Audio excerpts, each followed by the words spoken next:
창세기 16장 8절에서 11절 말씀입니다. 이르되 사레의 여종 하가라 내가 어디서 왔으며 어디로 가느냐. 그가 이르되 나는 내 여주인 사레를 피하여 도망하나이다. 여호와의 사자가 그에게 이르되 내 여주인에게 돌아가서 그 수하에 복종하라. 여호와의 사자가 또 그에게 이르되 내가 내 씨를 크게 번성하여 그 수가 많아 셀 수 없게 하리라. 여호와의 사자가 또 그에게 이르되 내가 임신하였은즉 아들을 낳으리니 그 이름을 이스마엘이라 하리라. 이는 여호와께서 내 고통을 들으셨음이니라. 그 한강 씨가 노벨 문학상을 받았습니다. 아무도 예상하지 못한 놀라운 일이었습니다. 방송국에서도 전혀 예상하지 못한 일이었기 때문에 급히 방송을 내보내느라 정신이 없었습니다. 이 한강 씨가 노벨 문학상을 받은 여러 가지 이유가 있겠지만 이 한강 씨의 작품에 이러한 특징들이 있기 때문에 세계 문단이 주목을 했습니다. 한강 작가의 작품의 특징들은 이러합니다. 첫 번째는 상처를 응시하는 담담한 시선이 있습니다. 두 번째는 삶의 비극성에 대한 집요한 탐문이 있습니다. 세 번째는 소수자를 배려하는 따뜻한 마음이 있고, 네 번째는 인간의 존엄성을 존중하는 마음들이 그 책에 있기 때문에 세계 문단이 주목했고 결국에 노벨 문학상까지 받게 되었습니다. 그런데 여러분 알고 계시겠지만 한강 작가의 작품들은 박근혜 정부 시절에 금서였습니다. 한강 작가도 블랙리스트에 올라갔습니다. 경기도 교육청은 한강 작가의 작품들이 유해하다, 청소년들에게 유익하지 못하다라고 하면서 유해 도서로 지정했을 뿐만 아니라 학교 도서관에서 폐기하도록 말했습니다. 여러분, 한강 작가의 작품에 대해서 어떤 사람들은 읽으며 세계적인 작품이다, 노벨 문학상을 받을 만한 작품이다 말하면서 좋은 책이다 말하면서 노벨 문학상까지 주는데, 어떤 사람들은 똑같은 책을 읽으면서도 나쁜 책이다, 청소년들에게 유해하다라고 말하며 폐기시키고 있습니다. 똑같은 책을 읽으면서 한쪽은 좋은 책이다 말하고 한쪽은 나쁜 책이다 말하고 있습니다. 그런데 한강 작가의 작품에 대해서 유해하다 말하는 사람들이 유해하다고 말하는 여러 가지 이유 중에 하나가 무엇이냐면 난해하고 어렵기 때문이다 라고 말을 합니다. 난해하고 어렵기 때문에 유해하다, 안 좋은 책이다 말하고 있는데, 여러분 알고 계십니까? 한강 작가의 작품 속에 나타나는 특징들은 사실 성경, 특히 구약 성경의 특징이라고 말할 수 있습니다. 성경은 상처를 응시하는 담담한 시선을 가지고 있습니다. 뿐만 아니라 성경은 삶의 비극을 대하는 집요한 탐문이 있고 소수자를 배려하는 따뜻한 마음이 있을 뿐만 아니라 성경 안에는 인간 존엄성에 대한 존중의 마음이 있습니다. 더불어서 한강 작가의 작품이 난해하고 어렵다라고 말하는데 성경 또한 난해하고 어렵습니다. 읽기가 쉽지 않습니다. 이해가 어렵습니다. 성경을 읽으면 고민하게 되고 질문이 생겨납니다. 의문이 생겨납니다. 바로 이런 책들이 좋은 책입니다. 유익한 책입니다. 한 번에 이해되지 않는, 고민이 생기고 질문이 생기는 그러한 책들이 읽고 또 읽어서 자기의 내면을 들여다보게 하고 성찰하게 하는 책이 좋은 책인 것입니다. 우리가 교회 다니면서 성경을 읽는데 이해되지 않기 때문에 우리는 목사님의 입만 바라보고 있습니다. 목사님이 어떤 말씀을 하시느냐, 그것에 대한 기대들이 있습니다. 제가 요즘에 SNS 스레드에 좀 빠져 있습니다. 글을 많이 남기는데, 며칠 전에 제가 교회에 재즈를 틀어놓고 그걸 짤막한 영상으로 만들어서 스레드라고 하는 SNS에 올렸습니다. 우리 교회에 재즈를 틀어놓았다. 긍정적인 반응을 보이시는 분들도 있는데 어떤 분들이 부정적인 반응을 보입니다. 그 중에 한 분은 왜 거룩한 장소에 재즈를 틀어놨느냐라는 글을 올렸어요. 그래서 제가 답글을 달았습니다. 그러면 재즈는 거룩하지 않습니까? 라는 답글을 올렸는데 그 상대방이 글을 올리신 분이 재즈는 나쁘다라고 글을 올려서 왜 나쁩니까? 라고 했더니 그 다음 답이 이랬습니다. 우리 목사님이 그렇게 말씀하셨다. 목사님이 말씀하셨기 때문에 절대 진리가 되고 목사님이 말씀하셨기 때문에 믿는 것이 오늘 우리의 현실입니다. 여러분, 한강 작가의 작품 속에 세계 문단은 이렇게 말합니다. 노벨상을 줄 수밖에 없는 이유는 한강 작가의 작품에는 상처를 응시하는 담담한 태도가 있고 삶의 비극성을 다루는 집요한 탐문이 있고 소수자를 배려하고 인간 존엄성에 대한 추구하는 존중하는 마음이 있기 때문에 노벨상을 준다라고 말합니다. 책을 읽는 사람들이 그런 마음이 있기 때문에 한강 작가의 작품 속에서 그러한 것들이 보여집니다. 인간에 대한 존중함이 없으면, 삶에 대한 성찰이 없으면 어떤 책을 읽어도 그것이 보이질 않습니다. 내가 좋은 마음이 있을 때 좋은 것이 보여요. 내 마음이 악하면 어떤 것도 다 악하게 보이는 법입니다. 내 마음속에 따뜻함이 있을 때 한강 작가의 작품이 난해하고 어려운 것이 아니라 그 안에 따뜻함이 보입니다. 마찬가지입니다. 내 안에 인생에 대한 고민과 질문, 사람에 대한 따뜻한 배려, 넉넉한 마음이 있을 때 성경이 이해되어집니다.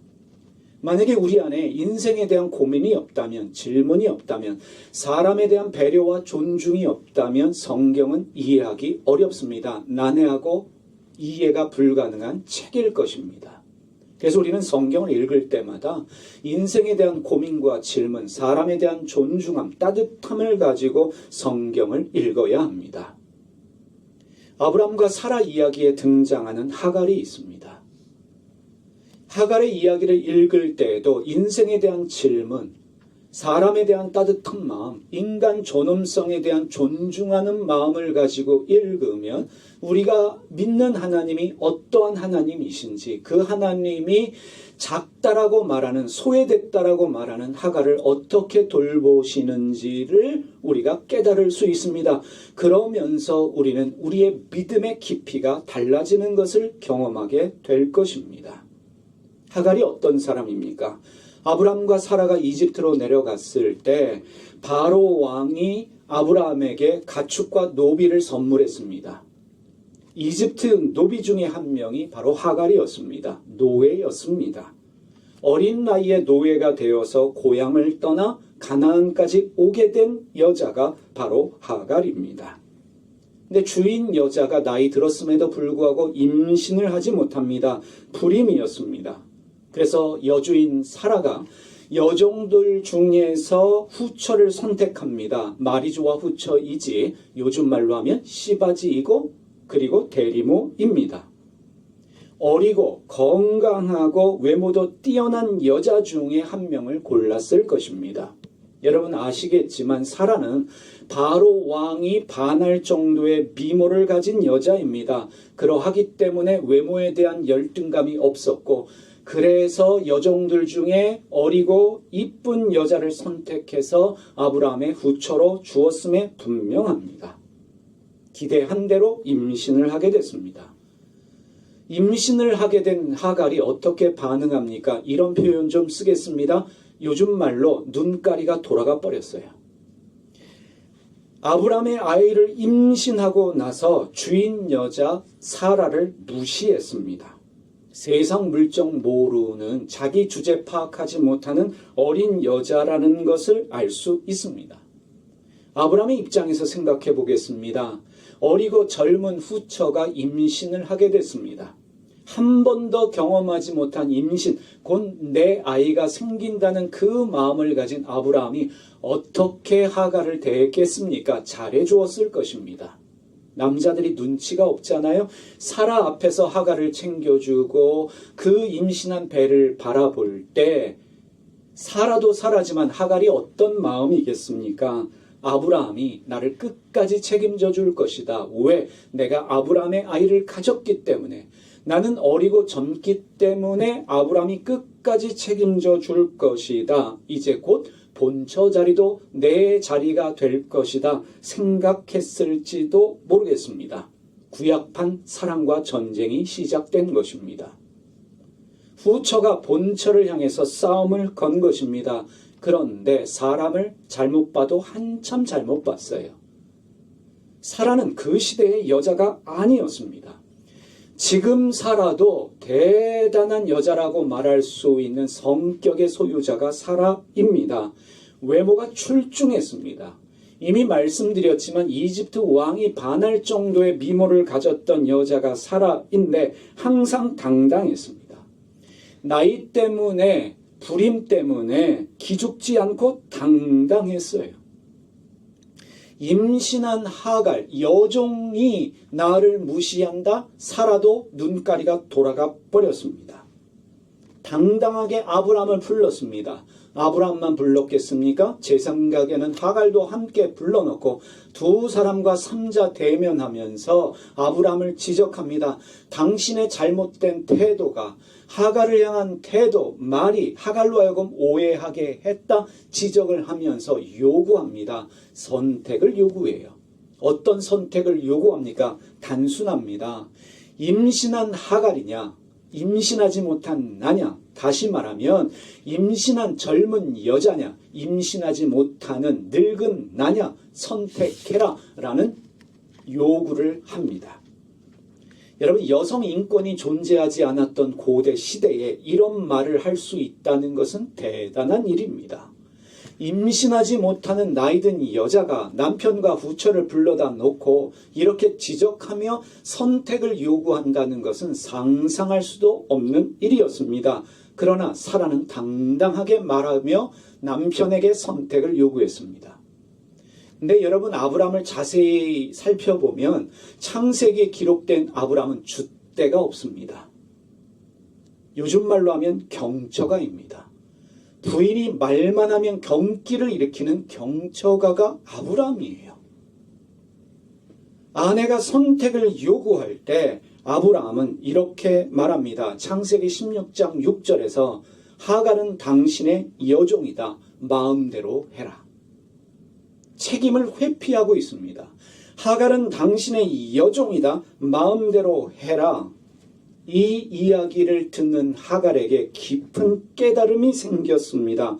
어떤 깨달음이겠습니까? 세상에 믿을 놈 하나도 없다. 자기 아이를 임신했다고 잘해주더니 본처가 소리 한번 지르니까 결국은 뒤로 물러가는 이 남자도 별 볼 일 없구나. 믿을 놈 하나도 없다.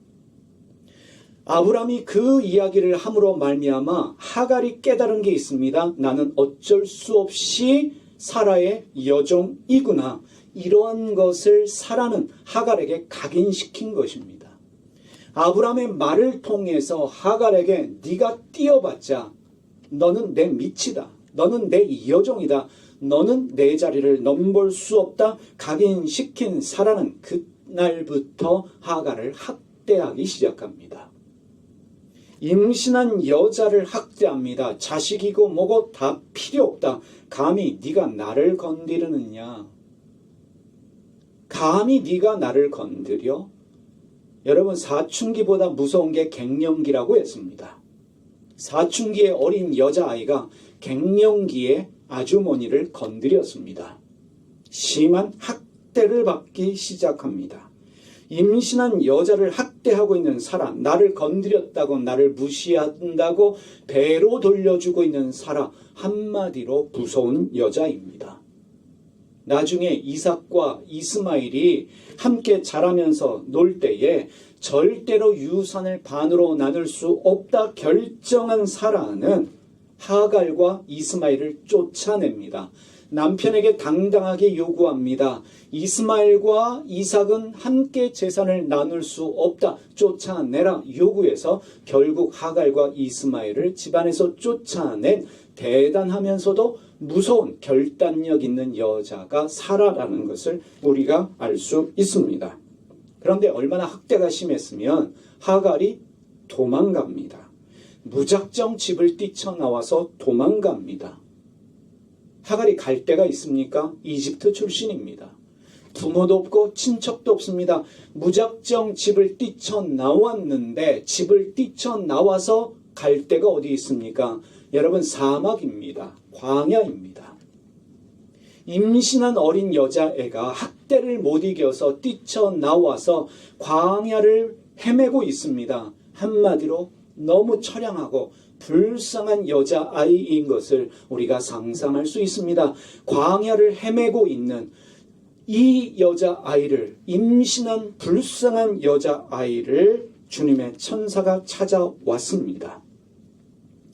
주님의 천사가 나타났다는 것은 주님이 나타나셨다는 것으로 이해할 수 있겠습니다. 창세기 16장 8절에서 하갈에게 이렇게 묻습니다. 사라의 여종 하갈아, 내가 어디서 왔으며 어디로 가느냐? 여러분, 상당히 심오한 질문입니다.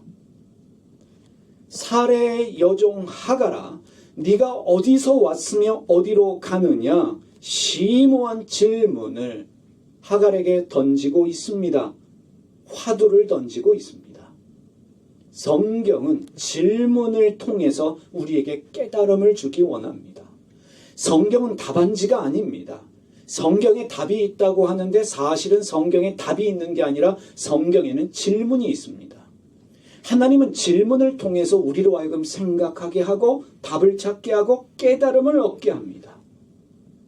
사라의 여종 하갈아, 네가 어디서 와서 어디로 가고 있느냐? 이 질문을 통해서 하갈은 답을 하고 그 답을 통해서 자기 안에 생기는 깨달음을 얻게 됩니다. 하갈은 이렇게 말합니다. 내 여주인 사레를 피하여 도망하나이다. 주님은 말씀하셨습니다. 사라의 여종 하갈아, 네가 어디서 와서 어디로 가느냐? 하갈은 말합니다. 내 여주인 사레를 피하여 도망합니다. 무슨 깨달음이 왔을까요? 나는 종이구나. 사레는 내가 싸워야 될 대상이 아니라, 내가 경쟁할 대상이 아니라, 사레는 나의 여주인이며 나는 복종해야 되겠구나. 사라의 여종 하갈아, 너는 여종이다. 내 여주인 사레를 피하여, 사레는 내 여주인이다. 피하여 도망하고 있습니다. 도망하고 있지만 갈 곳이 없다는 것을 깨닫게 됩니다. 어디서 와서 어디로 가느냐? 사레에게서 도망 나왔지만 나는 갈 곳이 없습니다. 그 말은 죽음의 길로 가고 있다는 것입니다.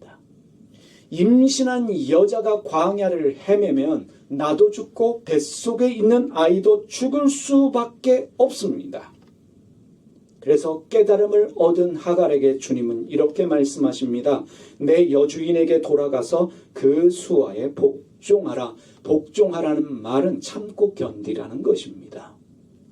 힘들고 어렵지만 참고 견뎌라. 마치 친정 엄마가 집 나온 딸을 설득하면서 힘들고 어렵더라도 아이들을 생각하면서 참고 견뎌라 권면하는 것처럼, 토닥이는 것처럼 주님께서 하갈을 토닥이고 계십니다.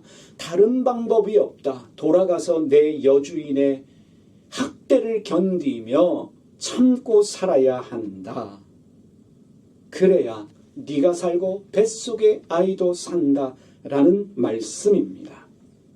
내가 살고 뱃속의 아이가 살려면 다른 방법이 없습니다. 아브라함의 후처로 살면 안 됩니다.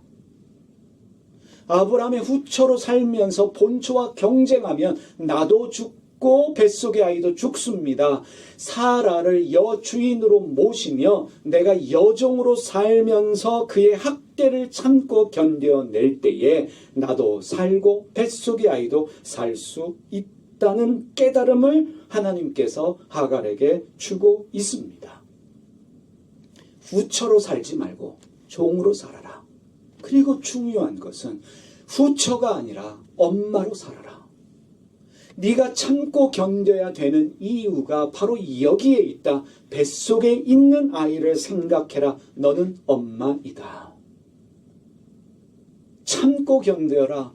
누구를 위해서? 아이를 위해서요. 그러면서 말씀하십니다. 16장 10절에 내 씨를, 이거에 주목하십시오. 내 씨를, 내 씨가 누구예요? 여기서 말씀하세요. 아브라함의 씨가 아니라 너의 씨다. 너의 아들이다. 너의 자손이다. 너의 자손을 번성하여 그 수가 셀 수 없게 하겠다. 주님이 약속하셨습니다.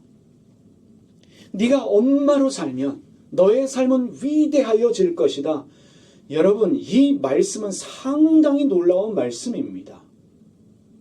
아브라함의 씨라고 말씀하지 않으시고 하갈에게 주신 씨, 하갈의 아들이다 라고 말씀하십니다. 이 말씀은, 이 약속은 아브라함에게 주신 약속과 동일한 약속입니다.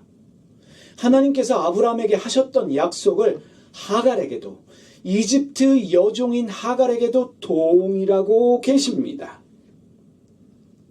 이제 여성 족장이 탄생하는 순간입니다. 그리고 성경에 등장하는 여성 중에서 주님이 이름을 불러주신 유일한 사람이 하갈이에요.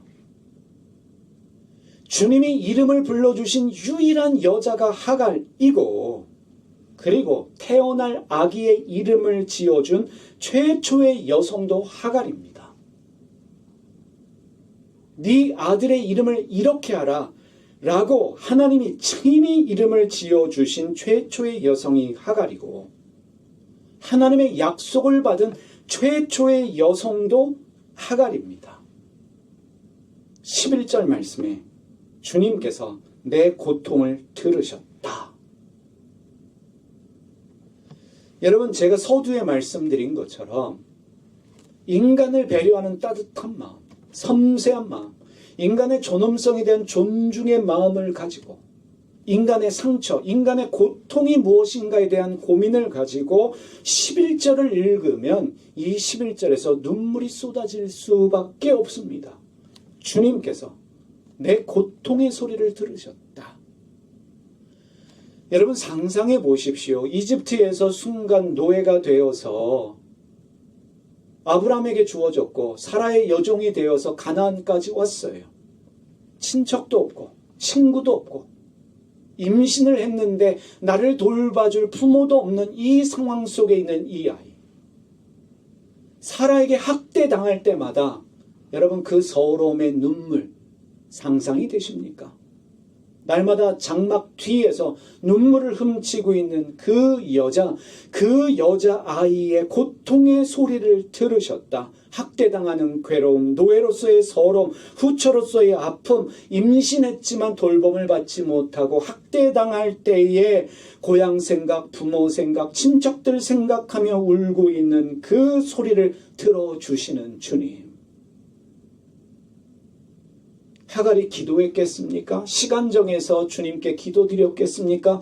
눈물이고 아픔이 그녀의 기도였을 것입니다. 기도가 아닌데 주님께서 그 눈물과 그 아픔을 기도로 들어주셨다는 말씀입니다. 하갈은 최초의 신앙 고백을 한 사람입니다. 나를 살피시는 하나님이다. 엘로이 하나님을 고백합니다. 하나님을 향한 최초의 고백자는 놀랍게도 이방인인, 노예인, 후처인 하갈의 입에서 나왔습니다. 나를 살피시는 하나님, 엘로이 하나님을 고백합니다. 그리고 주님이 나를 만나주신 그곳의 이름을 부엘라 헤로이라고 짓습니다. 부엘라 헤로이, 나에게 나타나신 살아계신 자의 운물이라는 뜻입니다. 여러분, 성경에서 어떤 장소의 지명을 정한 최초의 사람도 바로 하갈입니다. 하갈에게는 최초의 수식어가 많이 붙습니다. 하갈이 주님을 만났던 부엘라 헤로이는 나중에 이삭이 이곳으로 와서 머문 장소입니다. 하갈은 여주인 사라에게 돌아갑니다. 이스마엘을 낳고 조용히 살아요. 사라의 학대를 참고 견디며 삽니다. 누구를 위해서? 내 아들 이스마엘을 위해서 참고 견디고 삽니다. 이런 생각 안 해보셨습니까? 하갈은 이스마엘을 낳고 13년 동안 임신을 하지 않습니다. 무슨 뜻이겠습니까? 아브람도 하갈을 쳐다볼 수 없고 하갈도 아브람을 넘볼 수 없습니다. 누구 때문에? 사라 때문에요. 욕심을 버렸다는 것입니다. 내가 사라와 싸워서 본처 자리를 빼앗아야지 이런 욕심도 없고 야망도 없고 내 아이만 잘 키우면 된다 엄마로서 만족하며 여종의 삶을 살아가고 있는 하갈입니다. 그런데 사라가 결국 나이 90살에 이삭을 낳게 됩니다. 그래서 이스마엘과 함께 크게 되지요. 이삭도 아브라함의 자식이고 이스마엘도 아브라함의 자식이기 때문에 재산을 함께 나누어야 합니다. 이것을 너무나 잘 알고 있던 사라는 결국 문제 하나를 크게 만들어서 하갈과 이스마엘을 추방합니다.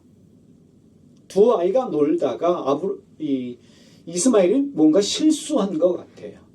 그런데 사라는 바로 이때다 그 기회를 잡아서 작은 문제를 크게 만들어서 아브라함에게 요구합니다. 내쫓으라. 추방하라. 그래서 한 푼도 물려주지 않고 두 사람을 쫓아내게 되는데 이미 말씀드렸지만 아브라함의 태도가 마음에 안 들어요. 너무 사람이 유약합니다. 어찌할 바를 알지 못해요. 사라가 이야기하니까 안절부절하지 못하고 고민하고 있을 때 주님께서 그 마음을 또 헤아려 주셔서 나타나셔서 아브라함에게 사라의 말을 들으라. 사라가 시키는 대로 해라 라고 해서 하갈과 이스마엘을 쫓아내게 됩니다. 물과 먹을 빵만 주고 음식만 주고서 집에서 내보내요. 근데 여기서 주목해야 될 것은 하나님의 그림은 큽니다. 하나님이 사라의 편을 들어주셨다? 아니요. 사라가 쫓아냈기 때문에 아브라함이 추방했기 때문에 이제 하갈은 자유인입니다. 더 이상 종이 아니에요. 노예에서 해방된 것입니다. 자유인이 되었습니다. 부엘세바에서 물이 없어서 죽게 되었어요. 창세기 21장에 보면 부엘세바에서 물이 떨어지니까 사막 한가운데 얼마나 목이 타겠습니까? 진짜로 죽을 수 있잖아요. 소리내서 울었습니다. 둘 다 엄마도 아들도 이제는 죽는구나. 여러분 목말라서 소리내서 울었겠습니까? 아마도 한국 사람이었다면 이렇게 말하며 울었을 것입니다. 아이고 내 팔자야. 사람이 독해도 너무 독하다. 본처면 다야. 아들 낳으면 다야. 해도 너무한다. 라는 마음으로 서러워서 울고 두려워서 울고 목말라서 울고 아들과 엄마가 끼어안고 울고 있는 이 상황 속에서 하나님이 또 그 소리를 듣고 나타나셨습니다. 임신한 몸으로 학대당할 때 울고 있는 하갈의 소리를 들으셨던 하나님께서 물이 없어 죽게 된 하갈과 이스마엘의 우는 소리를 들으시고 나타나셔서 하나님이 다시 한번 큰 민족을 약속하셨습니다. 성경에 이런 여성이 없습니다. 하나님이 큰 민족을 한 번이 아니라 두 번씩이나 약속해 주신 경우가 없어요. 하갈이 유일합니다. 그러면서 창세기 21장 17절에 하갈을 부르실 때 16장에서 임신한 몸으로 도망할 때는 사라의 여종 하갈아 부르시던 주님께서 이제는 하갈아 부르십니다. 하갈아, 너는 이제 자유다. 더 이상 사라의 여종이 아니다 라는 선언입니다. 하갈아, 사라의 여종 하갈이 아니라 하갈아 불러주시는 하나님. 더 이상 너는 여종이 아니다, 노예가 아니다 선포하시는 그 하나님의 소리, 해방이 되었습니다. 때가 되었기 때문에 쫓겨나게 해주신 것입니다. 해방된 자유인으로 살아야 될 때가 되었기 때문에 하나님이 사라를 통해서, 아브라함을 통해서 쫓겨나게 하신 것입니다. 하나님의 은혜는 거기서 끝나지 않습니다. 하갈의 눈을 밝히셨습니다. 그리고 뭘 발견해요? 운물을 발견합니다. 그래서 살게 되었습니다. 자유해요. 아이를 마음껏 자유하게 키울 수 있습니다. 여러분, 후처의 자녀로 크는 것이 쉬운 일이겠습니까? 늘 눈치 볼 수밖에 없어요. 누구 눈치 봐요? 두 눈 시퍼렇게 뜨고 감시하고 있는 사라의 눈치를 봐야 되는데 이젠 자유예요. 나한테 뭐라고 할 사람? 아무도 없어요.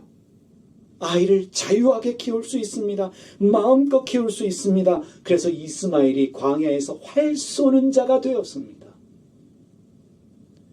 마치 남의 집 새빵 살다가 늘 주인집이 와서 조용히 해라 지적받고 있는데 저 시골에 내 집 하나 초가집이라도 얻었어요. 아이가 마음껏 뛰어놀 때 그 자유한 마음이었을 것입니다. 그리고는 아들의 아내를 이집트 여자로 얻어줘요. 여러분, 성경에서 자기 아들의 아내를 직접 구해준 여자가, 최초의 여자가 바로 하갈입니다.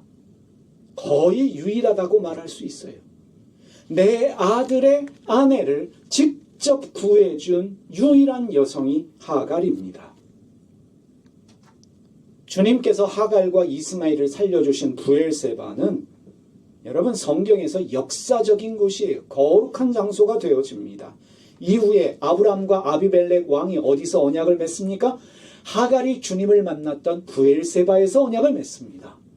하나님께서 이삭에게, 야곱에게 큰 민족을 약속하시며 자손의 번성을 약속하시는 주님께서 이삭을 만나주시고 야곱을 만나주시는 거룩한 장소가 바로 브엘세바입니다. 하갈이 주님을 만났던 그곳이 사람들이 주님을 만나는 거룩한 장소가 되어집니다. 여러분, 여기까지 무엇이 깨달아지십니까? 이것이 여러분 안에 깨달아져야 합니다. 우리 하나님이 아브라함만, 사라만 사랑하신 것이 아니었구나. 하나님이 아브라함의 하나님, 사라의 하나님만이 아니었구나. 아브라함만, 사라만 챙기시고 그들에게만 관심이 있는 것이 아니라 이집트에서 끌려온 그 어린 여자 종에게도, 노예에게도 관심이 있으셨고 그를 돌보아 주셨구나. 하나님은 외국인 노동자인, 소수자인, 약자인, 여성이라고 무시당하는 그 시대에 하갈을 친히 세심하게 돌보아 주셨다는 것입니다. 이게 하나님의 마음이에요. 약자도, 소수자도, 외국인 노동자도 세심하게 돌보시며 그들의 소리를 들어주신 하나님. 그리고 하나님은 하갈이 상처를 극복하고 당당하게 살아갈 수 있도록 알게 모르게 도와주셨습니다. 돌보아 주시고 도와주시고 지켜보고 계시다가 긴박한 상황 가운데 개입하셔서 살려주셨다는 거예요. 여러분, 하나님이 너무 멋지고 근사하지 않습니까? 이런 멋지고 근사한 하나님을 너무 조잡하게 만드는 것이 오늘 한국 기독교입니다. 타 종교의 사람들, 소수자들 다 죄인이라고, 다 잘못됐다고, 심판받을 거라고, 지옥 갈 거라고, 저는 그러한 하나님을 믿지 않습니다.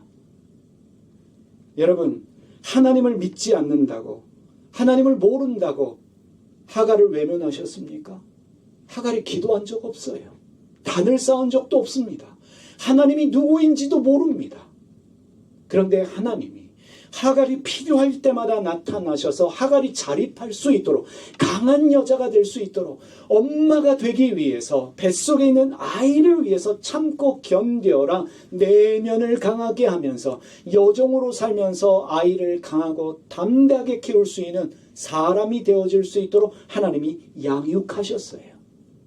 엄마도 위대한 삶이다. 엄마가 되는 것도 얼마나 훌륭한 일이냐라는 격려를 하나님이 하고 계신다라고 저는 믿습니다.